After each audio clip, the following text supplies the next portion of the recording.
So today's topic is kinetic molecular theory of gases, and it is one of the most important topic in the board exam of UP board. So what is kinetic theory? Various postulates are given in case of kinetic theory. First is a gas is composed of very large number of extremely small particles called molecules. The molecules of a gas remain quite far apart from one another. It means the gases have intermolecular spaces. The molecules of a gas are so small that they can be easily compressed in a small space. Similarly, the molecules of a gas do not attract one another and move independently of each other. The molecules are always in a state of continuous motion in all directions. The molecules move randomly in a straight line, means the gases show zigzag motion. So first of all, in the UP board, the most popular question about the kinetic theory is why gases are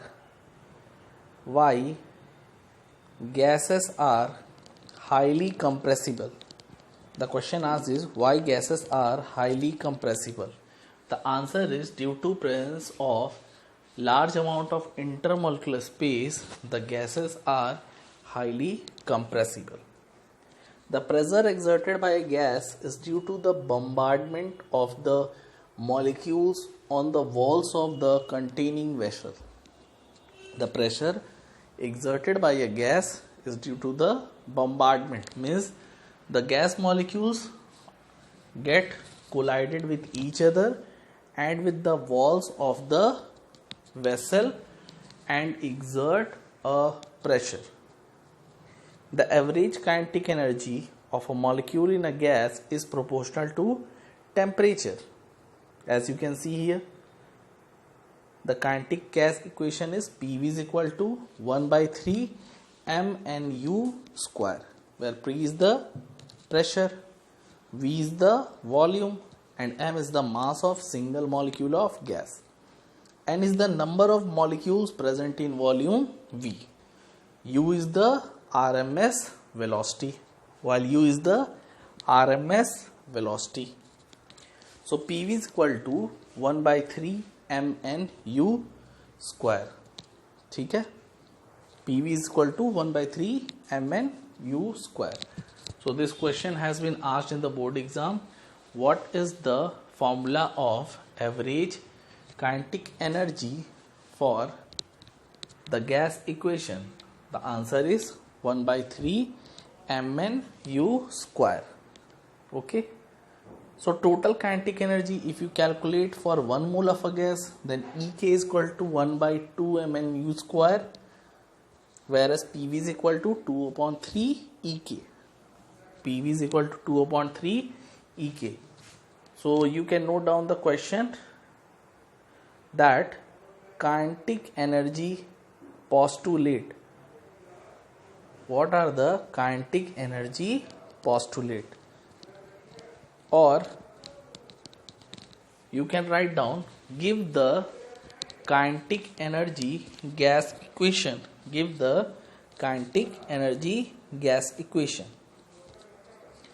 Now we'll be continuing to the gas laws.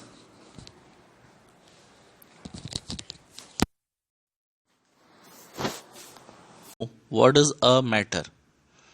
So anything which occupies space and has mass is known as matter.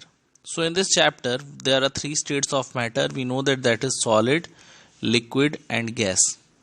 So we can understand it by the help of a comparison between solid, liquid and gas.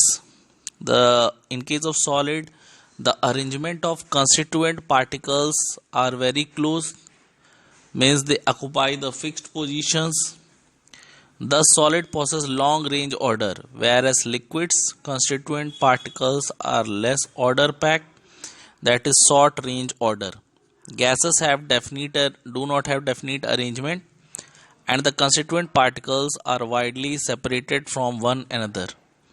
So these are the basic differences between on the basis of arrangement of constituent particles. Interparticle distance. In case of interparticle distances are fixed and are very small, whereas interparticle distances are greater than those in solid and slightly variable. The interparticular distances are quite large as compared to those in solids and liquids. Similarly, in case of movements of particles, the constituent particles can only vibrate about the fixed point. The movement of particle in case of solid is movement is around only the mean position, that is the fixed point, whereas in case of liquid the intermolecular force is not that strong and they can move here and there.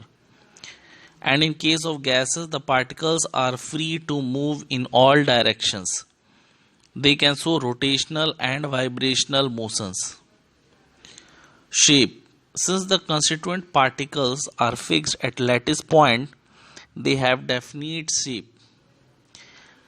And in case of liquid, no definite shape is there.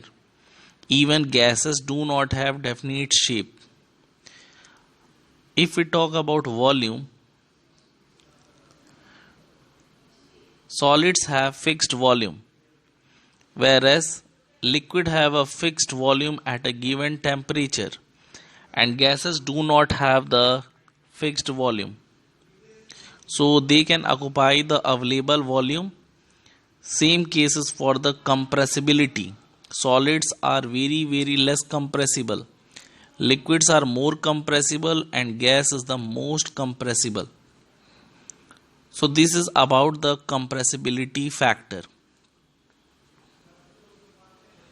This is the comparison of states of matter of solid, liquid and gases.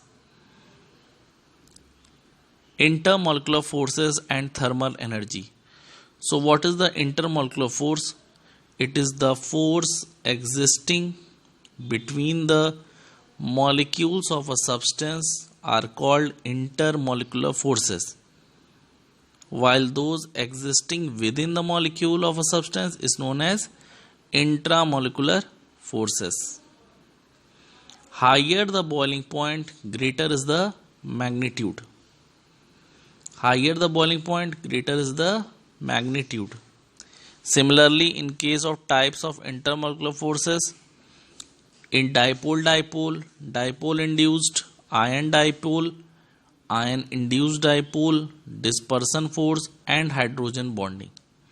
These are the types of forces which you have to remember. You don't need to learn in detail of these points. Only the name is important. The types of intermolecular forces.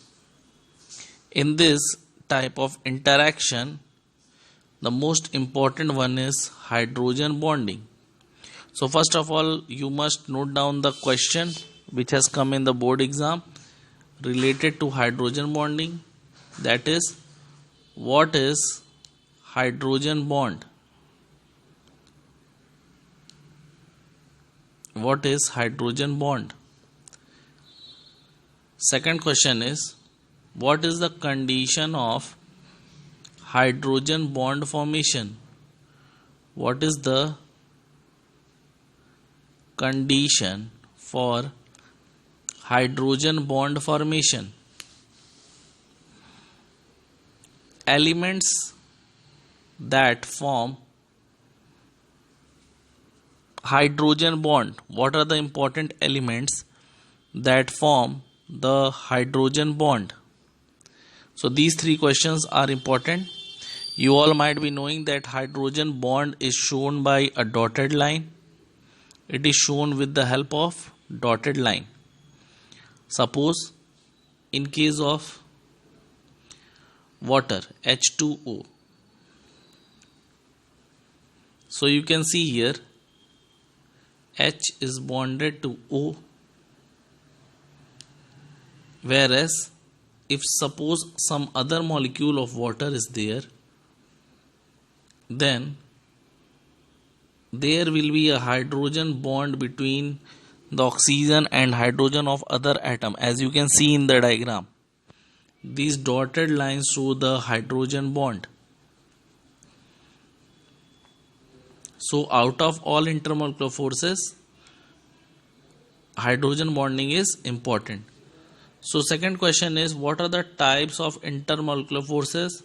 Dipole-dipole, dipole-induced, ion-dipole, ion-induced dipole, dispersion and hydrogen bonding. We will be discussing some of the important points in our second video. Thank you.